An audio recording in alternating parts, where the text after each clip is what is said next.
మీరు ట్రైలర్ చూసుంటే మనకు అందులో చైనా పాకిస్తాన్ కలిసి ఇండియాని ఎలా అయినా సరే, it's not terrorism. China Pakistan కలిసి ఇండియాని ఎలా అయినా సరే సర్వనాశనం చేయాలి. అంటే భగవంతుడు శివుడు అనేవాడు అందరికీ తండ్రి, చైనా కూడా తండ్రే కదా మరి. చైనాకి ఈయనేమో హిట్ అవుతున్నాయి అంటున్నాడు, నువ్వేమో హిట్ అవ్వట్లేదు అంటున్నా. ఏంటి అది మళ్ళీ ఒకసారి ప్లే చేయ, బాగుంది, టైమింగ్ బాగుంది. సల్మాన్ ఖాన్ గారు తమ్ముడు చేశారంటున్నారు కదా విలన్, అర్బాజ్ ఖాన్ ఆయనతో ఎక్స్పీరియన్స్ ఎలా ఉంది? నాకు తెలిసి నువ్వన్నా ప్రిపేర్ అయ్యేవారా? అసలు ఏమి అమ్మాయి ఏం ప్రిపేర్ అవ్వకుండా అడుగుతుంది.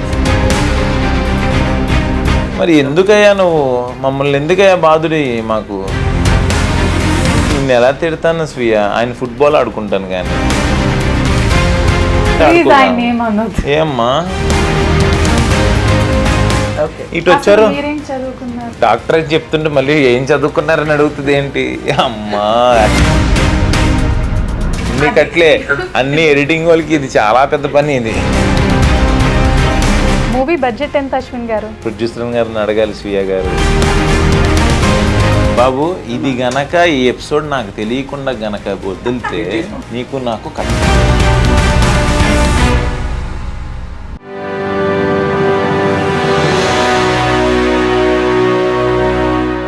నమస్తే, welcome to Anantha TV. And ఈరోజు శివం బజ్జీ హీరో అశ్విన్ బాబు గారు మనతో ఉన్నారు. ఒక యునిక్ కాన్సెప్ట్స్కి పెట్టింది పేరు, అండ్ ఒక డిఫరెంట్ యునిక్గా ఏదైనా ఒక మూవీ చేయాలనే ఇండస్ట్రీలో ఒక పేరు గుర్తొచ్చే పేరు అశ్విన్. సో ఇప్పుడు మనం నమస్తే సార్. నమస్తే మాధవ్, ఎలా ఉన్నావు? యా గుడ్, వెల్కమ్ టు అనంత. నమస్కారం అండి. బాగున్నారా? నేను కూడా బాగున్నాను. మీ షర్ట్ చాలా బాగుంది. శివం బజే షర్ట్ ఇది. కరెక్ట్, ప్రమోషన్స్ బాగా విగరస్గా చేస్తూ ఉన్నారు. సో కమింగ్ టు, అంటే శివుడాజ్ఞ లేనిదే చీమైన కుట్టదు అంటారు. అవును. ఈ స్టోరీ మీకు ఫస్ట్ ఎలా స్టార్ట్ అయింది? ఎక్కడ ఈ పాయింట్ బీజం పడింది? యాక్చువల్గా నా దగ్గరికి హిడింబా తర్వాత నేను కొన్ని స్క్రిప్ట్స్ వింటూ ఉన్నప్పుడు నాకు మహేశ్వర్ రెడ్డి మూలి, ఓకే, ఆయన పేరు ప్రొడ్యూసర్, ఆయన మహేశ్వర్ రెడ్డి మూలి, ఆయన అఫ్సర్ హుసేన్, ఆయన ముస్లిం.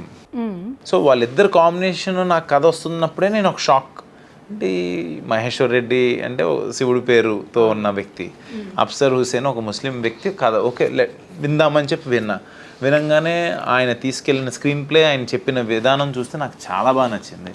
ఎలా డల్లింగ్ ఎలా రాశారు మీరు అని డైరెక్టర్ గారిని ఫస్ట్ క్వశ్చన్ అడిగాను. హౌ అసలు మీరు ఇంత అందంగా, అంటే శివతత్వం గురించి, శివలీల గురించి, శివమాయ గురించి అంత ఈశ్వరేజ్జ అంటారు కదా ఏది జరిగినా. సో ఆయనకి తెలియకుండా చేమైనా కథలు అన్నట్టు ఆయన ఆజ్ఞ లేకుండా నీ కథ నా దగ్గరికి ఎందుకు వచ్చి ఉంటుందని నేను ఫీల్ అయ్యా. చాలా వండర్ఫుల్గా రాశారు. దీనికి ఇమ్మీడియట్గా మనం కథ బాగుంది, అంతా బాగుంది, నాకు ఫస్ట్ అడ్వాన్స్ ఇవ్వకండి సార్, డిఓపిని ఎత్తుక్కోవాలి ఫస్ట్. ఈ మనం అనుకున్న కథ విజువల్స్గా అందంగా రావాలంటే మనకు మంచి డిఓపి కావాలనగానే Shivendra, Dasaradhi Shivendra, Hanuman DOP and Mangalavaaram, like చాలా, ఆయనకి ఇప్పుడు రీసెంట్గా దాదా సాహెబ్ ఫాల్కే అవార్డు కూడా వచ్చింది. ఆయన పేరు కూడా శివేంద్ర, మళ్ళీ శివుడి పేరుతోనే ఉంటాం. అంటే ఇవన్నీ యాదృచ్ఛికంగా అనుకోవాలా, డెస్టినీ అనాలా, లేకపోతే ఈశ్వరేజ్ అనాలో నాకు తెలియదు. తర్వాత ఓంకార్ అన్నకు చెప్పాను, ఆయన కథ యాజ్ ఇట్ ఈజ్గా చేయండి, చాలా బాగుంది సినిమా అనగానే ఆయన ప్రతిదీ నేను ఆయనకు చెప్పకుండా వచ్చాను. ఆయన చెప్పకుండా ఆయన పేరు ఓంకార్ అంటే ఆయన పేరు కూడా శివుడితో ఉన్న పేరే. సో ఇవన్నీ విన్నప్పుడు ఐ థాట్ ఈ ఫిలిం ఏదో నా లైఫ్లో గుర్తుండిపోయే సినిమా అవుతుంది.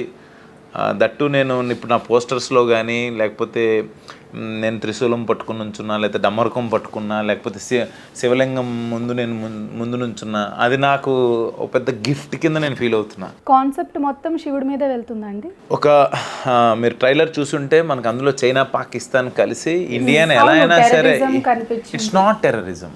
ఈ టెర్రరిజం వేరు. చైనా పాకిస్తాన్ కలిసి ఇండియాని ఎలా అయినా సరే సర్వనాశనం చేయాలి. మనం పై చేయి దాన్ని ఎలా అయినా సరే కిందకి అనకదొక్కాలి, లేకపోతే ఓల్డ్ మ్యాప్లో దాన్ని ఇండియా మ్యాప్ లేకుండా చేయాలని ఒక కుట్ర పొందుతుంటే మన శివయ్య చూస్తూ ఊరుకోడు కదా. ఆయనకి తెలుసు ఎప్పుడు ఎలా చేయాలో. శివుడు ఆజ్ఞ లేనిది ఏమైనా కదలదు అంటారు. అలాంటిది ఇంత కుట్ర పొందినప్పుడు ఆయన గేమ్ ఎలా ఉంటుంది, ఆయన ఎలా ఆడిస్తాడు మా క్యారెక్టర్స్తో అన్నది సినిమా. అంటే భగవంతుడు శివుడు అనేవాడు అందరికీ తండ్రి, చైనా కూడా తండ్రే కదా మరి. చైనాకి పాకిస్తాన్కి కాదు. ఇప్పుడు మీరు, నేను, లేకపోతే మాధవ్ కలిసి అమ్మ దగ్గర ఉన్నాము. మీరు కొంచెం పిచ్చి పిచ్చిగా ప్రవర్తిస్తున్నారు అనుకోండి, మీకు మీకు వాతలు పెట్టాల్సిన చోట వాతలు పెట్టడం, కొట్టాల్సిన చోట కొడతారు కదా, అలాగా చైనా పాకిస్తాన్ పిచ్చి పిచ్చి వేషాలు ఇస్తుంటే వాళ్ళకి ఎలాగ తిరిగి చెప్పాలని ఆ తండ్రి చెప్తున్నట్టు అనమాట. అది అర్థమైందా ఇప్పుడు? ఇలా చెప్తే బాగా అర్థమవుతుంది మీకు. అశ్విన్ అంటే ఇంతకుముందు మనం చూస్తే హిడింబ ఎవ్వరు చెప్పని ఒక యూనిక్ కాన్సెప్ట్, నర మాంస భక్షకులు కాన్సెప్ట్ తీసుకొచ్చారు. ఇప్పుడు కూడా ఇందులో ఒక డిఫరెంట్ యూనిక్ కాన్సెప్ట్ అంటే మైథాలజీని లేదు, ఈ మీరు ఏదైతే మైథాలజీ లేకపోతే patriotism are China Pakistan countries మధ్య జరిగేది ఇవన్నీ చాలా సినిమాల్లో చెప్పే ఉంటారు. మీ మైథాలజికల్ తీసుకురావడం డిఫరెంట్, అది కాదు, ఇంకొక యూనిక్ కాన్సెప్ట్ లోపల ఉంది. అది నేను చూపించలేదు ఎక్కడ సినిమాలో, మీకు ఐ మీన్ టు సే ట్రైలర్లో ఎక్కడ చూపించలేదు. అది అందరూ సర్ప్రైజింగ్గా ఫీల్ అవుతారు. నేను కథ విన్నప్పుడు దానికే సర్ప్రైజ్ ఫీల్ అయ్యా. అరే ఇదేంటిది ఇలా అసలు ఈ పాయింట్ ఎలా తట్టింది, థాట్ ఎలా తట్టిందని నేను అప్సర్ గారిని విపరీతంగా అసలు పొగిడాను ఆ రోజు. అసలు మీరందరూ సర్ప్రైజ్ ఫీల్ అవుతారు. Afsar Hussain is also devotee of శివనా. ఆయన నాకు చెప్పింది ఏంటంటే, ఒక కల్ట్ ఫ్యాన్స్ మన టాలీవుడ్ హీరోస్కి ఎలా అయితే ఉంటారు కొంతమంది, పవన్ కళ్యాణ్ గారికి కావచ్చు, ఇలాగా అలాగా మనకున్న చాలామంది దేవుళ్ళు ఉన్నారు. దేవదేవుడు అంటారు, మహాదేవుడు అంటారు, పరమశివుడు అంటారు. సో ఆయనకి మహాశివుడికి కల్ట్ ఫ్యాన్స్ ఎక్కువ కింద ఆయన అప్సర్ హుస్సేన్ గారికి అనిపించి ఆయన ఆ కథలోకి ఆయన తీసుకొచ్చారు. అంటే ఆబ్వియస్లీ 100% మహాదేవుడిని ఆయన అనుకొని ఆయన కథ అంతా రాస్తున్నప్పుడు కూడా ఇంట్లో వాళ్ళు కూడా ఇంకేంటి మీరు మారిపోతారేమో ఇందులోకి అని కూడా అన్నారంట.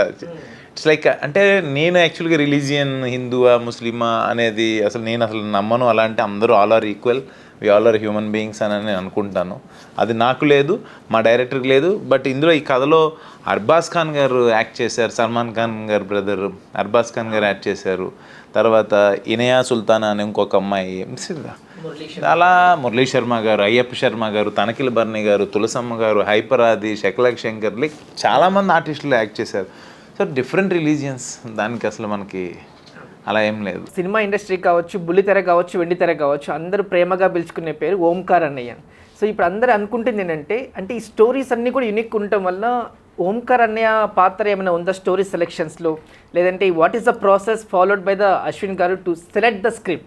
నేను అంటే నాకు ఆయన బ్రదరే కాదు, నా ఫాదర్ లాగా ఆయన. నాకు ఫాదర్ లేరు. ఇప్పుడు అంతకుముందు నానున్నంతకాలం అన్నయ్య ఈజ్ లైక్ ఏ గాడ్ ఫాదర్గా ఉండేవారు. ఇప్పుడు ఈజ్ లైక్ మై ఫాదర్. ఆయన అన్నీ చూసుకునేది ఆయనే. బట్ నేను నాట్ ఓన్లీ స్క్రిప్ట్స్, ఏ కథ చేసినా ఆయన అడగకుండా చేయను నేను, ఏ పని చేసినా ఆయన అడగకుండా చేయను. సో పెద్ద ప్రపంచాన్ని నాకన్నా ముందు చూసినవారు, లేకపోతే సిచ్యువేషన్స్ని నాకన్నా ముందు చూసినవారు కాబట్టి 100% ఆయన్ని అడగటంలో, అందులో ఈ సినిమా స్క్రిప్ట్స్ వైజ్గా కావచ్చు, లేకపోతే టీవీ షోస్ వైజ్గా కావచ్చు, ఆయనకంటూ క్రియేటివిటీలో ఆయనకంటూ ఒక స్టార్డమ్, ఆయనకంటూ నేమ్ ఉంది కాబట్టి డెఫినెట్లీ నేను ఆయన అడగకుండా ఏది చేయను. శివం బజీ మొన్నంత పెద్ద ఈవెంట్ జరిగింది, అనిల్ రావుపూడి గారు, తమన్ గారు అందరూ వచ్చారు, అన్నయ్య రాలేదు, ఎందుకని? అన్నయ్య రాలేదని మీరు అనుకుంటారు, కానీ ఆయన మనసంతా ఇక్కడే ఉంటుంది ఈవెంట్లోనే. ఓకే, అంటే ఆయన వచ్చుంటే he's a producer, is not only my brother, he's a producer, he's a director. If he comes on to the stage, డెఫినెట్గా ఏమనుకుంటారు ప్రేక్షకులు, ఆయన కూడా ఈ సినిమాలో ప్రొడ్యూసర్ ఏమో, ఆయన కూడా డైరెక్టర్ ఏమో అని అనుకున్నా. ఇప్పుడు అప్కమింగ్ కొత్త ప్రొడ్యూసర్ అతను, ఒక కొత్త డైరెక్టర్ అతను, వాళ్ళకి వచ్చే క్రెడిట్ ఆయనకి వెళ్ళిపోతుంది. సో ఆయన దానికోసమే, రీజన్ కోసమే రాలా. ఆయన రాకపోయినా ఆయన బ్లెస్సింగ్స్ విషెస్ ఎప్పుడూ నాకు ఉంటాయి. అయితే ఇంకొక డౌట్ ఏంటంటే, ఇప్పుడు మనకి హనుమాన్ లాస్ట్ జనవరి నుంచి చూసుకుంటే ఒక మైథాలజీ బ్లెండెడ్ సైఫై మూవీ, అక్కడ నుంచి మనకి డిఫరెంట్ మూవీస్ వచ్చినవి. సో మైథాలజీతో ఆ ట్రెండ్ నడుస్తూ ఉంది. మన కల్కితో అది చాలా పీక్స్కి వెళ్ళిపోయింది. కల్కిలో కూడా మైథాలజీ ప్లస్ ఒక సూపర్ హీరో ఫిలిం. సో ఇప్పుడు మన మూవీ కూడా శివుడి మీద వస్తుంది, అంటే మైథాలజీ ఇస్ దేర్. బట్ ఆ ట్రెండ్ అనేది మన మూవీకి వర్కౌట్ అవుద్ది అనుకుంటున్నారు, లేదా ఎట్లా ఉంటుంది అనుకుంటున్నా? నేను ఈ సినిమాలో ఇప్పుడు కల్కిలో నాకు నచ్చింది, నేను యాజ్ అన్ ఆడియన్గా నేను చూసినప్పుడు, ఒక 650 ఏళ్ళ తర్వాత 700 తర్వాత మన ప్రపంచం ఎలా ఉండబోతుంది అనేది చూద్దామనే ఒక క్యూరియాసిటీ నాకు ఫస్ట్ ప్రభాస్ అన్న సినిమా ఇవన్నీ దాంతో పాటు ఈ క్యూరియాసిటీ వల్ల నాకు సినిమా ఎప్పుడెప్పుడు చూడాలనిపించింది. అందులో ఉన్న లైక్ షూస్కి ఛార్జింగ్ పెట్టుకోవటం, పైకి లేకోవటం, లేకపోతే వెహికల్స్కి వచ్చి అది కొత్తదనం కింద నేను ఫీల్ అయ్యాను. అందులో మైథాలజీ అనేది ఒక అశ్వత్థామ స్టోరీ, ఇంకా బతికే ఉన్నారు ఆయన, సప్త చిరంజీవుల్లో అశ్వత్థామ ఒకరు, ఆయన ఇంకా ఉన్నారు, ఆయన శాపం వల్ల ఆయన ఇంకా కంటిన్యూ అవుతున్నారు, కలియుగం ఎంటర్ అయ్యే టైంకి ఆయన మళ్ళీ వస్తారన్నది ఈ కథ అందరికీ తెలుసు. కానీ నాకు ఇంట్రెస్టింగ్ పాయింట్ అయితే మటుకి 700 years తర్వాత మన ప్రపంచం ఎలా ఉండబోతుంది, ఫ్యూచర్ ప్రపంచం ఎలా ఉంటుంది. అలాగే హనుమాన్ వచ్చేసి సూపర్ హీరో కాన్సెప్ట్. అది ప్యూర్గా హనుమంతుల వారి యొక్క బలం ఒక వ్యక్తికి వస్తే ఎలా ఉంటుందనే కథ. నా కథ 2024లో ఇప్పుడు ప్రజెంట్ హైదరాబాద్లో ఒక చైనా పాకిస్తాన్ ఒక చిన్న ప్రాబ్లం క్రియేట్ చేయబోతుంటే మనకి ఆయన పక్క నుండి నేనే మహాశివుణ్ణి అయ్యానంటే ఎవరు నమ్మరు. ఆయన ఉండి లేకుండా ఆయన లీల ఎలా ఉంటుంది, మన రాత ఆల్రెడీ రాసేసి ఉంటుంది అంటారు కదా. ఆయన ఎలా రాశాడు, ఆయన ఎలా నడిపాడు అనే కథతో తీసుకెళ్లే విధానం. ఇట్లాంటి కథలు మనకి ఇంతకు ముందు చూస్తే ప్రీవియస్లో కూడా ఉన్నాయి కొన్ని సినిమాలు. ఇప్పుడు నిఖిల్ గారిది చూసుకోవచ్చు, అంటే ఒక స్పైగా, ఏజెంట్గా డిఫరెంట్. నిఖిల్ గారు చేసిన కొన్ని మూవీస్ చూస్తే మనకి ఇండియాని కాపాడటానికి ఉండే ఒక రోల్గా. అదే నేను అంటున్నాను, నేను చైనా బార్డర్కి వెళ్ళవసరం లేదు, నేను పాకిస్తాన్ బార్డర్కి వెళ్ళవసరం లేదు. అంటే మీరు అనేది శివుడు మీలో ఉండి చేస్తారంటారా? మంచి ఒక రోజు అయితే సినిమా చూస్తారు కదా, నేను టికెట్లు పంపిస్తాను, వచ్చి చూడొచ్చు కదా. అది అడిగి ఇది అడిగి కథ అడిగేస్తున్నారు ఇద్దరు రెండు వైపుల నుంచి. మీకు ట్రైలర్ చూశారు కదా, మీ క్యూరియాసిటీ మీకు చూడాలనిపిస్తే మీరు వచ్చి చూడండి. ట్రైలర్లో చూపించిన వాటితో పాటు హైపరాది ఎంటర్టైన్మెంట్తో పాటు ఒక యూనిక్ కాన్సెప్ట్ అందులో ఉంటుంది. అన్న యాక్చువల్గా నేను ట్రైలర్ చూసిన తర్వాత నేను త్రిబుల్ ఈవెంట్లో చూశాను. మీరు వచ్చారా? ఈవెంట్లో చూశాను అండ్ దద్దరిల్లిపోయింది మొత్తం అంతా కూడా. అండ్ నాకు బాగా నచ్చింది ఏంటంటే విఎఫ్ఎక్స్ ఒక లెవెల్కి తీసుకెళ్ళిపోయింది మూవీని. అంటే ఒక ఇమాజినరీ నుంచి ఎక్స్ట్రాడినరీ లెవెల్కి తీసుకెళ్ళిపోయింది. అందులో నా పేరు కంప్లీట్గా శివమాధవ్. నాకు శివుడు అంటే చాలా ప్రాణం. గూజుంప్స్ ఆ రోజు రోమాలు నిక్కపడుచుకుని, ఇప్పుడు కూడా చూడండి చెప్తుంటే రోమాలు నిక్కపడుచుకుంటుంది. లాస్ట్ ఇలా వచ్చినప్పుడు ఇలా టర్నింగ్ ఇలా వచ్చి శివుడిది అలా వచ్చి అంటే ఎవరి ఇమాజినేషన్ ఎలా చూడాలనుకుంటే అలా కనిపించిపోతుంది అనమాట. ఆ శివుడిది ఎలా డిజైన్ చేయాలన్న ఆలోచన ఎవరిది? ప్యూర్లీ ప్రొడ్యూసర్ గారి ఆలోచన ఇది. ప్రొడ్యూసర్ గారు నువ్వు ఎలా అయితే చెప్తే గూజ్ బంప్స్ వచ్చినాడో ఆయన అంతకన్నా మహాభక్తుడు. ఇలా ఇప్పుడు మీ వెనకాల బుద్ధుల వారి బొమ్మ ఎలా ఉందో ఆయన ఆఫీస్లో ఆయన చైర్ వెనకాల శివయ్య బొమ్మ ఉంటుంది. సో ఏదడిగినా కూడా శివయ్య చూసుకుంటారులే అంటుంటారు ఆయన. అండ్ ఎన్ని విఎఫ్ఎక్స్ షాట్స్ ఉన్నాయి ఇందులో? లైక్ అది అరౌండ్ నాకు తెలిసి ఒక 100-120 షార్ట్స్ ఉంటాయి. అంటే మొన్న మీరు చూసి నాకు తెలిసి ఎందుకంటే సెకండ్స్ మారిపోతాయి కదా, ఫ్రేమ్స్ మారిపోతాయి కాబట్టి దాని ప్రకారంగా చూస్తే ఒక 1.5 minutes వస్తుంది అనుకుంటుంది. అలాగే ఉంది. లాస్ట్లో టేబుల్ మీద కట్ చేసేదాన్ని బట్టి ఉంటుంది, ఎంత కావాలో అంతే పెడతారు కాబట్టి. So it's purely his decision. And director and అప్సర్ గారు ప్రొడ్యూసర్ గారు కలిసి కూర్చొని మాట్లాడుకొని ఇది ఇలా ఉంటుందంటే ఎందుకు సార్ ఇప్పుడు మనం ఇంకో రకంగా చూపిద్దామన్నాం, ఇంత విఎఫ్ఎక్స్ ఇంత ఖర్చు అంటే లేదు మనం ఆయనకి చేసుకునే అదృష్టం వచ్చింది, మనం చేద్దామని అన్నారు. అవును, అంత అంటే శివుడిని పూజించే యోగ్యం భాగ్యం అందరికి దొరకదు. నేను ఇందాడు కూడా అదే అన్నా కదా మాధవ్, నా అదృష్టం శివం భజే అనే టైటిల్ ఫస్ట్ శివయ్య పేరుతో రావటం నా టైటిల్ నా అదృష్టం కింద భావిస్తున్నా. And we are also very happy for you. ఎందుకంటే నాకు పర్సనల్గా ఓంకార్ అనే కావచ్చు, మీరు కావచ్చు, ఎప్పటి నుంచో నేను మీ కష్టాన్ని చూస్తున్నాను. హిడింబాలో చెప్తూ ఉంటారు మాకు డైరెక్టర్ గారు, ప్రతి ఫ్రైడే ఐమాక్స్లో మేము కలుస్తూ ఉంటాము, ప్రతి ఫ్రైడే చెప్తూ ఉంటారు. ఆ షూట్ ఒకటి మనం కాలాబాండలో చెప్తూ ఉంటాడు. అలా అశ్విన్ బాబు ఇలా మీరైతే అసలుకి బిత్తరపోతారు, కాళ్ళు వెనికి చాలా వాసింది, ఉబ్బిపోయింది, ఇంతలా కాళ్ళు పట్టట్లా, కాలు షూలో పట్టట్లా. హిడింబాలో జరిగింది, మీకు తెలియదు కదా, మీరు చూసుకుంటారు హిడింబా కాలాబాండ ఫైట్ అని. అక్కడ నెక్స్ట్ ఇమ్మీడియట్ షాట్ ఏంటంటే అదేంటంటే మాస్లో చాలా క్రౌడ్ మధ్యలో చేస్తున్నాం ఆ సీన్. చాలా క్రౌడ్ ఉన్నారు, పర్మిషన్స్ ఇవ్వట్లా, అక్కడ పరిగెట్టాలి. నేను ఒక్కన్నా పరిగెడితే పర్లా, నా పైన ఒక 45 kgs అబ్బాయిని వేసుకుని పరిగెట్టాలి. నేను నార్మల్గానే పరిగెట్టలేను, కాలు పట్టట్లేదు. ఎలాగంటే కాలు గట్టి కట్టేసుకొని గుడ్డ, మీరు యాక్షన్ చెప్పండి, ఇంకెట్లా పరిగెడితే అట్లా పరిగెడతాను, సైడ్కి పరిగెట్టా, ఇంకా కాలు పక్కకేసి ఏదో పరిగెట్టేది మేనేజ్ చేశా. మళ్ళీ మనం లేదు ప్యాకప్ అని చెప్పి ఇంకో 2 days తర్వాత వచ్చిన ఆ లొకేషన్ ఆ సెటప్ చేయాలంటే చాలా ఖర్చు, ప్రొడ్యూసర్కి చాలా ఇబ్బంది అవుతుంది. సో దాని గురించి చెప్పుంటాడు. బట్ ఎవ్రీ మూవీలో ప్రతి ఒక్కరు ఫిజికల్ కష్టాలు అందరికీ కామనే. కానీ నాకు అనిపించింది హిడింబాలో మనం పడ్డ కష్టానికి ఫలితం రాలేదు అనిపించింది. దాని మీ అభిప్రాయం ఏంటంటే? నేను యాక్చువల్గా అది హిడింబా అనేది ప్యూర్లీ థియేటర్కల్ మూవీ కాదు, ఇట్స్ ఫ్యామిలీ బేస్డ్ మూవీ కాదు. ఒక నరమాంస భక్షకులు లైక్ ఒక కాన్సెప్ట్ తీసుకొచ్చి పెట్టినప్పుడు అది మేము కరోనా ఆ టైంలో అనుకున్న సబ్జెక్ట్. అది ఆన్ చేసి తీసుకొచ్చి సినిమా స్టార్ట్ చేసేప్పుడు థియేటర్కి జనాలు వస్తారో లేదో తెలియదు, అది ఓటీటీకి బాగుంటుంది అనుకొని స్టార్ట్ చేసిన cinema. But it did well. మేము అదేమి పెద్ద సినిమా చేయాలని మేము అనుకోలేదు. సినిమా రీచ్ అవ్వాలి హిడింబా అని. ఇప్పుడు నన్ను అందరూ హిడింబా 2 ఎప్పుడన్నా అడుగుతున్నారు, థియేటర్కి వాళ్ళు కూడా అందరూ కూడా. సో ఆ రీచ్ అయితే ఉంది. అండ్ హిడింబా 2లో గుప్పెడంత మనసు ఫేమ్ జ్యోతి పూర్వజ్ గారిని కూడా అప్రోచ్ అయ్యారు, ఒక ఇన్వెస్టిగేట్ ఆఫీసర్ రోల్ కానీ ఒక టాక్ వచ్చింది. ఇంకా అసలు హిడింబా 2 అనౌన్స్ చేయలేదు, మీరు క్యారెక్టర్ వరకు వెళ్ళిపోయారా? అయ్యో నాకు తెలియదు, మేము అనిల్ ఏమైనా మాట్లాడాడేమో నాకైతే తెలియదు. అప్రోచ్ అయ్యారంట, నాకు తెలియదు అసలు, నాకైతే ఐడియా లేదు. జ్యోతిరాయ్ గారిని వి షుడ్ ఆస్క్ అనిల్ గారు ఓన్లీ, మనకు ఐడియా లేదు అది. ఓకేనా మీకు ఆమె జ్యోతిరాయ్ గారు ఉంటే ఎలా ఉంటుంది? నాకు ఆ క్యారెక్టర్కి సెట్ అవుతుంది అంటే డైరెక్టర్ ఇష్టము, నాకు చూపిస్తారు, ఓకే అంటే ఓకే అంతే. బాగుంటే బాగుందని చెప్తాం, బాగోపోతే ఇంకేమైనా చేంజెస్ చెప్తాం. క్యారెక్టర్స్లో మనం చెప్పేదే ఉందిలే, ముందు వెళ్ళిపోతాయి. డిఓపికి వస్తే యాక్చువల్గా ఇందులో విజువల్స్ కావచ్చు, ప్రతిదీ కూడా మీ ఎంట్రీ షాట్స్ అన్నీ కూడా ఎక్స్ట్రాడినరీ. ఇంతకుముందు మన హనుమాన్కి ఉన్న ఎక్స్పీరియన్స్ కావచ్చు, ఇవన్నీ కూడా లైక్ డిఓపి గారితో మీ వర్కింగ్ ఎక్స్పీరియన్స్ లేదు. ఇప్పుడు స్క్రిప్ట్ నచ్చకపోతే ఎవరు అంత ఇష్టంగా చేయరు Madhav. They like the script. After Hanuman movie తర్వాత ఆ డిఓపి గారి సినిమా వస్తుందంటే డెఫినెట్గా తనకి ఉంటుంది. సో ఆ స్క్రిప్ట్ నచ్చి తను ఇష్టపడి చేశారు అంతే. ఇంకోటి మంచి కాంట్రవర్షియల్ క్వశ్చన్ అనుకోవచ్చు, ఎప్పటి నుంచో ఉంది. ఎందుకంటే తమన్ గారు మీకు మంచి ఫ్రెండ్, క్రికెట్లు ఆడతారన్నీ ఓకే, కానీ మీకు ఎందుకు మ్యూజిక్ చేయట్లేదు ఈ మూవీ? కానీ మేము తమన్ గారు అది ఓకే, ఈ మూవీకి ఎందుకని ఏంటి అన్ని మూవీలు తనే చేయాలంటే ఇంకెలాగా? ఇప్పుడు తమన్ స్టేజ్ ఎక్కడ పాన్ ఇండియా సినిమాలు చేస్తున్నాడు, నాది ఇంకా నేను ఇంకా తను చేసే సినిమాల రేంజ్ అప్పుడు కలిసి చేసాం. ఇప్పుడు నెక్స్ట్ ఎక్కడన్నా ఏదన్నా ఇప్పటికీ చెప్తాడు, నీకు ఎప్పుడు ఏది కావాలన్నా మొహమాటం లేకుండా అడిగి, నీకు మ్యూజిక్ కొట్టమన్నా కొడతానరా, నాకు పేరు అయిపోయినా పర్లేదు అంటాడు. ఆ లవ్ ఉంది నాకు చాలు, నాకు భగవంతుడు ఆ లవ్ ఇచ్చాడు, నేను చాలు అనుకుంటా. వస్తుంది, ఎప్పుడో ఛాన్స్ వస్తుంది, కలిసి చేసేది మళ్ళీ అదృష్టం వస్తుంది కదా, కలిసి చేస్తాం. స్టేజ్ మీద మాత్రం ఆయన మనసులో ఉన్నది ప్రతిదీ కూడా ఎంత ప్రేమ ఉందో అంతా కురిపించేశారు మీ మీద. అది నా అదృష్టం చెప్తున్నాను కదా.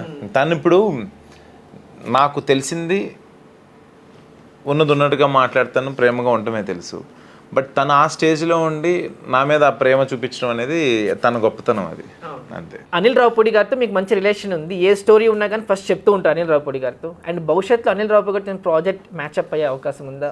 మనకు తెలిసిన వాళ్ళందరితో ప్రాజెక్ట్ చేయాలనేది కరెక్ట్ కాదు. దే షుడ్ థింక్ ఆ కథకి, ఆ క్యారెక్టర్కి. నేను నాతో సినిమా హీరోగానే అని కదా, ఆయన సినిమాలో ఏదన్నా మంచి క్యారెక్టర్ అశ్విన్ చేస్తే బాగుంటుంది అంటే I would love to do. Because క్యామియోస్కైనా నా ఫ్రెండ్స్ అబ్బా అందరూ నన్ను నేను బాగుండాలని కోరుకునేటప్పుడు నా వల్ల వాళ్ళకి ఏదో ఉపయోగం ఉంటుందంటే ఎందుకు చేయను, 100% చేస్తాను. నాకు అలా ఏం లేదు. క్యామియోస్కైనా ఓకేనా? Nothing is permanent. ఏది క్యామియో అయితే ఏంటి, ఏది నేను ఉంటే బాగుంటుంది అనుకుంటే ఎందుకు చేయను. తను ఉంటే బాగుంటుంది అనుకున్నాను, ట్రైలర్ లాంచ్కి వచ్చాడు. ఏ ఈవెంట్కి నేను అడిగితే నువ్వు మెసేజ్ పెట్టు, నువ్వు అసలు ఎందుకు రావటం అని అంటాడు. అంత ఫ్రెండ్షిప్ ఆ ప్రేమ నామే చూపిస్తున్నప్పుడు నేను ఎందుకు చేయను అంటాను. అండ్ ఇంకోటి కమింగ్ టు పర్సనల్ అన్న, ఇప్పుడు అందరు చూస్తే ఇంట్లో అంతా డాక్టర్ ఫ్యామిలీ, ఫాదర్ డాక్టర్, అన్న డాక్టర్, మీరు డాక్టర్, తమ్ముడు కూడా డాక్టర్. ఈ డాక్టర్లందరూ ఇలా యాక్టింగ్లోకి యాక్టర్ ఇలా ఈ ట్రాన్స్ఫర్మేషన్ ఎట్లా అనేది? అందరూ యాక్టింగ్కి ఏం రాలేదు, ఈ ఫీల్డ్కి రావడం జరిగింది అంతే. తమ్ముడు అన్నయ్య యాంకరింగ్ కావచ్చు, మేము కావచ్చు. సో అన్నయ్య గారు ఏంటంటే ఏది చేసినా అందరం కలిసి ఉండాలనేది ఆయనకి ఇష్టం. మళ్ళీ ఆయన ఒక చోట, తమ్ముడు ఒక చోట, అన్నీ ఉండకూడదని డాక్టర్ అయితే ఒక హాస్పిటల్లో అందరం కలిసి వర్క్ చేసుకుందాము అనేది ఆయన ఇది. తర్వాత ఆయన ఇక్కడికి వచ్చేసేటప్పటికి ఆయన ఇక్కడ ఒక్కడే కష్టపడుతున్నారని మళ్ళీ మేము అందరం వచ్చి ఆయనతోనే ఉన్నాం. అండ్ ఇంకోటి ఏంటంటే ఒక డాక్టర్ అయితే మేబీ ఎంతోమందికి సేవ చేసే భాగ్యం కలుగుతుంది, కొంచెం వస్తుంది, 10 మందికి తెలుస్తుంది. బట్ ఒక యాక్టర్ ద్వారా ఇప్పుడు ప్రపంచానికే మీరు పరిచయం అయిపోయారు. అశ్విన్ అంటే ఒక బ్రాండ్ మార్క్ క్రియేట్ అయిపోయింది. Your right. దాంతోపాటు ఆ సేవను కూడా మనం వదల్లా. మనం చేసే హెల్ప్లు మనం చేస్తున్నాం. ఒక కొత్త టాలెంట్ ఎవరైనా కనపడితే వాళ్ళకి మనం తీసుకొచ్చి ఆట లేకపోతే బోల్డ్ షోస్ ద్వారా మనం ఛాన్సెస్ ఇచ్చాం. లేకపోతే టెక్నీషియన్స్, కొరియోగ్రాఫర్స్ చాలా మంది ఈ రోజున హ్యాపీగా ఉన్నారు. అదే అన్న, వీఆర్ హ్యాపీ, ఎలా అయినా సరే హ్యాపీయే. అండ్ మొన్న హైపరాది మన ఇంటర్వ్యూలో కూడా మేము అందరం మా one of the media journalist friend కూడా అడిగారు, అల్లు అర్జున్ గారి పుష్ప పోస్ట్పోన్ అవడానికి మొన్న పవన్ కళ్యాణ్ గారి సపోర్ట్ చేయకపోవడం ఒక కారణమా అని చెప్పేసి అది అడుగుతున్నప్పుడు మేము చూస్తూ ఉన్నాం. మీకేమనిపించింది అప్పుడు? అది దానికి దీనికి సంబంధమే లేదు.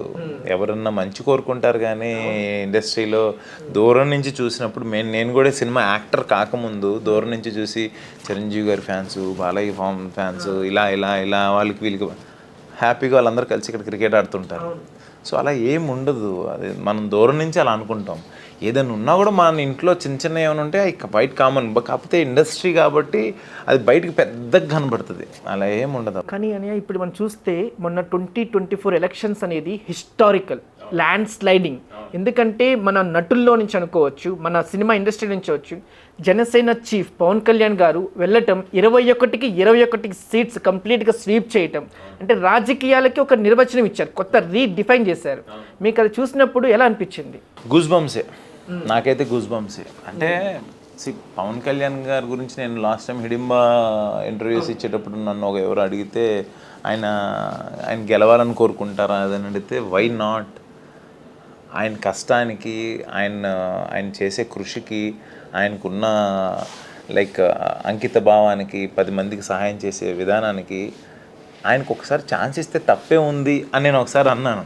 సో ఇక్కడ క్వశ్చన్ మనం అనుకుంటే కాదు, మనం సినిమా ఇండస్ట్రీలో ఉన్నాం మనం అనుకుంటే కాదు, ఆంధ్ర ప్రజలు, అక్కడున్న ఓటర్స్ అందరూ అనుకున్నారు. ఆ రోజు ఆయన ఓడిపోయినప్పుడు, 2 చోట్ల ఓడిపోయినప్పుడు నీ ఫ్యాన్స్ అందరూ కూడా ఓట్లు వేసేవాళ్ళు కాదు అనే పాయింట్ ఆఫ్ మాట్లాడి ఉన్నారు. ఎక్కడ వ్యతిరేకంగా మాట్లాడలేదు, ఏమీ మాట్లాడలేదు, ఆయన ఓర్పుతో ఉన్నారు. ఈ రోజున ఆయన గెలిచిన తర్వాత అసలు మాట్లాడట్లేదు, ఇంకా సైలెంట్గా ఉంటున్నారు. సో పవన్ అన్నకి అన్నీ తెలుసు, హౌ టు గో అనేది ఆయనకి తెలుసు.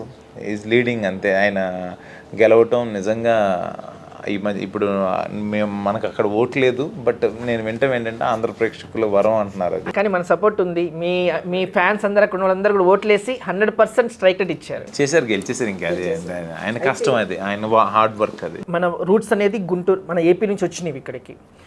ఆంధ్రాని బైఫర్కేట్ చేసినప్పుడు, యునైటెడ్ ఆంధ్రప్రదేశ్ బైఫర్కేట్ చేసినప్పుడు ఆంధ్రాకి అప్పులు ఇచ్చి తెలంగాణకు ఆస్తులు ఇచ్చి ఒక ఇంబ్యాలెన్స్డ్గా బైఫర్కేట్ చేశారు. అది చాలామంది అప్పుడు బాధపడిన వాళ్ళు మీరు ఉన్నారు. సో ఇలా బైఫర్కేట్ జరగడం అనేది కరెక్టే కదని నాకు యాక్చువల్గా ఇన్డెప్త్కి వెళ్తే నాకు ఆ నాలెడ్జ్ తెలీదు. అంటే బైఫర్కేట్ చేసినప్పుడైతే అరే ఏదో అమ్మ నాన్న విడిపోతున్నారా, లేదంటే అన్న తమ్ముళ్ళు విడిపోతున్నారా అనే ఫీలింగ్ అయితే వచ్చింది. I don't know about the in depth ఆ సబ్జెక్ట్స్ నాకు తెలీదు. అరే విడిపోతున్నాం కదా అనే ఫీలింగ్ ఉంది. బట్ పెళ్ళైపోయిన తర్వాత అన్నయ్యని తమ్ముడు వదిలేస్తున్నప్పుడు ఒక ఫీల్ ఉంటుంది చూడు, ఆ ఫీల్ పర్లేదు లేదు ఎక్కడే ఉంటాను, పక్కనే ఉంటాను, కలిసే ఉంటాం కదా అనే ఫీల్. మళ్ళీ అందరం కలిసే ఉంటున్నాం, బట్ విడిగా విడిపోయినప్పుడైతే ఆ బాధ అయితే సగటు తెలంగాణ వాళ్ళు ఫీల్ అయ్యారు అండ్ వీళ్ళు. బట్ ఇండివిజువల్గా ఎదగాలిగా. ఇప్పుడు ఉమ్మడిగా మనం అందరం కలిసి ఉంటాం, వెళ్ళినప్పుడు ఎవరి గ్రోత్ వాళ్ళు ఎదగాలి అన్నప్పుడు ఒక చోట ఉంటే కాదు, ఎదగాలి. కలవాల్సినప్పుడు ఇద్దరు కలుస్తారు. కాదు, నేను ఎందుకు అడుగుతున్నా అంటే ఇప్పుడు ఇంబ్యాలెన్స్గా జరిగిన బైఫర్కేషన్కి ఇప్పుడు దాన్ని న్యాయంగా చేస్తూ పవన్ కళ్యాణ్ గారు కొంచెం వర్క్ చేస్తున్నారు. కొంచెం మనం బూస్టప్ ఇచ్చి మనం ఆయన గుర్తిస్తున్నాం అంటే అది వేరే లెవెల్లో ఉంటుంది. ఇప్పుడు గవర్నమెంట్ ఫామ్ అయిన 2వ రోజే 6,500 పైచలకు కోట్లు తీసుకొచ్చారు స్టేట్కి రావాల్సిన ట్యాక్స్ నుంచి. అండ్ నిన్న 15,000 కోట్లు తీసుకురావటం అంటే since bifurcation. It's good combination of Chandrababu Naidu గారు అండ్ పవన్ కళ్యాణ్ గారు అండ్ బీజేపీ ముగ్గురు కాంబినేషన్స్తో అలా వచ్చి ఆంధ్రప్రదేశ్ బాగుంటుంది, స్వర్ణ ఆంధ్రప్రదేశ్గా మారుతుంది. అంటే నేను గుంటూరులో పుట్టి కాకినాడలో పెరిగిన వాడిగా నేను చాలా హ్యాపీగా ఫీల్ అవుతాను. బట్ 200% హ్యాపీ న్యూసే కదా అది. నాకు జనరల్గా పాలిటిక్స్ కొంచెం నాలెడ్జ్ తక్కువ, బట్ మీరు చెప్పిన ఈ ఫిగర్స్ వింటున్నా. మూవీ బడ్జెట్ ఎంత అశ్విన్ గారు? ప్రొడ్యూసర్ గారిని అడగాలి, స్వీయ గారు. బట్ ఒకటైతే నేను చెప్పగలను, అంటే చాలా ఖర్చు పెట్టినట్టున్నారు కదా. లేదు 100% నేను చేసిన సినిమాల్లో సో నా మీద నా గతం సినిమాలతో పోల్చుకుంటే ఇది ఎక్కువ బడ్జెట్. అది ఎంత ఆయన చెప్పలేదు. వద్దు సార్ అన్న కూడా ఆయన ఒప్పుకోరు కొన్ని విషయాలు. అర్బాజ్ ఖాన్ గారిని, ఒక నేషనల్ వైడ్ ఆర్టిస్ట్ని, సల్మాన్ ఖాన్ గారి బ్రదర్ని తీసుకొచ్చేటప్పుడు ఎందుకు సార్ అన్నాను, లేదు సార్ ఉండాల్సిందే అన్నారు. విఎఫ్ఎక్స్ విషయంలో కావచ్చు, తులసమ్మ తనకి స్ట్రాంగ్ ప్యాడింగ్ పెట్టి చేశారు. ఆయన శివయ్య మీద ఉన్న ప్రేమని ఇలా చూపించుకుంటున్నారు అన్ని రకాలుగా. అది నా అదృష్టం. కమింగ్ టు రిలీజ్ డేట్ అన్న మన August 1st వస్తుంది. చూస్తే ఇప్పుడు మనకి అప్పటి నుంచి కూడా నెక్స్ట్ 20th వరకు కూడా ఒక కంప్లీట్ ఒక హాలిడే సీజన్ అనుకోవచ్చు. ఎందుకంటే 14th, 15th Independence Day, Saturday Sunday weekend, 19th Rakshabandhan, ఇలా మనకి ఒక లాంగ్ వీకెండ్స్ డబుల్ వస్తుంది. సో ఇది మనకి యాడెడ్ అడ్వాంటేజ్ అవుతుంది అనుకుంటున్నారు మూవీకి? సినిమా బాగుంటే 100% అది వెళ్తూనే ఉంటుంది. బాగోపోతే 2 రోజులు 3 రోజుల్లోనే అంత అయిపోతుంది. బట్ నాది August 1st. అది జనాలు దానికి ఇచ్చే బ్లెస్సింగ్స్ని బట్టి ఉంటుంది. మనది ఒక చిన్న సినిమా, 14 రిలీజ్ అయ్యే సినిమాలు ఉన్నాయి, తర్వాత మా ఫస్ట్ వీక్ అయితే సెకండ్ వీక్ రిలీజ్ అయ్యే సినిమాలు కొన్ని ఉన్నాయి. సో కంటెంట్ విల్ టాక్, అంతే. కంటెంట్ బాగుంటే ప్రేక్షక దేవుళ్ళు ఆశీర్వదిస్తారు, అంతే. And what kind of the roles your interested అన్న, ఎటువంటి రోల్స్ చేయాలని ఆశగా ఉంటుంది? నేను ఎప్పుడు కూడా ఏదన్నా కొత్తదనం చెప్పాలి ప్రేక్షకులకి. ఇప్పుడున్న ఓటీటీలు లేదంటే మనకున్న ఇన్స్టా రీల్స్ లేకపోతే యూట్యూబ్లో చూస్తూ డిఫరెంట్గా ఏదైనా కొత్త కాంటెంట్ చెప్తేనే మన దగ్గర ఆగి చూస్తారని నేను నమ్ముతా. దాంతోపాటు వాట్ కంటెంట్ నేను ఏది తీసుకున్నా కూడా ఆ సినిమా చేయటం వల్ల నా ప్రొడ్యూసర్కి పెట్టుబడి పెట్టిన డబ్బులు వెనక్కి రావాలని కోరుకుంటా. దిస్ ఈస్ ద థింగ్ నేను ఎప్పుడు నా మైండ్లో ఉండే చేస్తాను, ఇదే ఆలోచిస్తాను. మీకు కథ నచ్చి మీ అన్నయ్య గారికి నచ్చకపోతే చేస్తారండి మీరు? 100% చేయను. మీరు రిక్వెస్ట్ కూడా చేయరా మీ అన్నయ్య? ఆయన నాకన్నా సీనియర్, తెలుసు కదా. 1 సంవత్సరం 2 సంవత్సరాలు అయితే ఆ కథ ఎవరో ఒకరు చేస్తారు. అది సక్సెస్ ఫెయిల్యూర్ అయితే, ఒకవేళ ఫెయిల్యూర్ అయితే నా తప్పని తెలుస్తుంది, సక్సెస్ అయితే అది అన్నయ్య గారి తప్పని తెలుస్తుంది. పేషెన్స్గా ఉంటే ఒక 1 year 2 years టైమే చెప్పేస్తుంది కదా. దానికి ఎందుకు, నేను అన్నయ్యకి గౌరవిస్తాను 100%. నచ్చింది వదులుకుంటారా? నచ్చింది వదులుకుంటారు. నాకు నచ్చింది అన్నయ్య గారు నచ్చలేదంటే ఆయన చెప్పే యాంగిల్స్ ఉండే, ఇది ఈ కథలో ఇది ఉంది తమ్ముడు, దీనివల్ల నీకు ఇది కరెక్ట్ కాదు, మనం ఇది అని ఆయన చెప్తారు కదా, ఎక్స్ప్లెనేషన్ ఇస్తారు. నచ్చలేదు నువ్వు చేయొద్దని అనరు కదా, he will explain about that కదా. ఇప్పుడు రాబోయేదంతా కూడా శ్రావణ మాసం, అంటే మొత్తం శివభక్తులందరూ కూడా అంత తాండవిస్తూ ఉంటారు. అండ్ మనకి ఒక పాజిటివ్ వైబ్రేషన్స్ అయితే ఉంటాయి. మీరు కథ చూసినప్పుడు ఓన్లీ దేవుడి సినిమా కాదు ఇది, there is a different concept ఉంది. చిన్న క్యూట్ లవ్ స్టోరీ ఉంది, ఎంటర్టైన్మెంట్ ఉంటుంది. దాంతోపాటు ఎందుకు లేదు, ఉందిగా. అమ్మాయి హీరోయిన్ అని మీరు గుర్తుపట్టలేదు, కంటెంట్ వైజ్గా కట్ చేసాం. అది హీరోయిన్కి ఇచ్చే ఇంట్రడక్షన్ లా కాకుండా కంటెంట్ వైజ్గా తొలిసమ్మని చూడంగానే ఒక మదర్ రోల్ కానీ అందులో గ్లామర్ రోల్గా కనపడే అమ్మాయి ఉంటుంది అక్కడ, మీరు చూస్తే గుర్తుపడతారు. అండ్ హైపర్ ఆదితో మీకుండే కాంబినేషన్స్ అన్న? నాతో పాటు ఉంటాడు ఫుల్ లెంత్ రోల్, మంచి ఎంటర్టైన్మెంట్ రోల్. యాపిల్ రెడ్డి, మా వాడి పేరు యాపిల్ రెడ్డి. అంటే నార్మల్ షూటింగ్ అప్పుడు ఓకే, మిగతా వర్క్ చేస్తున్నప్పుడు పక్కన కూడా వేస్తూ ఉంటారా? మాట్లాడుకుంటూ ఉంటాం, పవన్ అన్న గురించి మాట్లాడుతుంటాం, పవన్ కళ్యాణ్ గారు పాలిటిక్స్ గురించి. లేకపోతే నాకు యాక్చువల్లీ ఆది దగ్గర నుంచే ఈ ఇన్ఫర్మేషన్స్ అన్నీ తెలిసినాయి. నాకు తక్కువ knowledge actual politics. And power star Pawan Kalyan గురించి ఒక మాట చెప్పాలంటే 1 word. Very nice human being with god qualities. Arbaaz Khan, మా అర్బాజ్ ఖానా హీస్ లైక్ ఆల్రౌండర్. ఆయన డైరెక్టర్, ప్రొడ్యూసర్, యాక్టర్ అన్నీ. Ram Charan garu kind hearted and super son. Allu Arjun garu stylish star. ఆయన ఏదన్నా అనుకుంటే అది వచ్చే వరకు వదలరు. అనిల్ రావుపూడి గారు ఎప్పుడు జోవియల్గానే ఉంటాడు. SS Thaman, my sweet heart. Right. ఇప్పుడు మనకి నెక్స్ట్ ఈ రాబోయే అన్ని మూవీస్లో కూడా ఇంట్రెస్టింగ్గా మనకి శివం బడ్జెట్ ట్రైలర్ ప్రామిసింగ్గా కనిపిస్తుందన్న. అండ్ మా అందరికి కూడా మీరు మీ అందరం కూడా మనస్ఫూర్తిగా కోరుకోండి, ఎందుకంటే ఇంత కష్టపడి ఫ్రమ్ ద స్క్రాచ్ నుంచి ఎదిగిన వాళ్ళంతా కూడా కళ్ళ ముందే ఈ శివం బజే బ్యాండ్ బజాయించి బ్లాక్ బాస్టర్ కొట్టాలని మా అనంత టీవీ తరఫున మనస్ఫూర్తిగా కోరుకుంటున్నాము. అండ్ ప్రేక్షకులందరూ కూడా వచ్చి చూస్తారని ఆశిస్తున్నాము. Thank you Madhav and thank you Shreya, మీ ఇద్దరికి కూడా all the very best. Thank you so మీరు ఫ్యూచర్లో అనుకునే జరగాలని మనస్ఫూర్తి కోరుకుంటున్నాను. Thank you so much. And coming to Anantha TV. అండి, నేను మీ అశ్విన్ మాట్లాడుతున్నాను. August 1st రిలీజ్ అవుతున్న శివం బజే సినిమా ట్రైలర్ చూడండి, మీ అందరికి నచ్చుతుంది. మీరు థియేటర్కి వస్తే మీరు డిసప్పాయింట్ అవ్వరు. హ్యాపీగా పిల్లలతో వచ్చి ఎంజాయ్ చేసే సినిమా. మీరు వచ్చి మా సినిమాని ఆశీర్వదించాలని మనస్ఫూర్తి కోరుకుంటున్నాను. Thank you.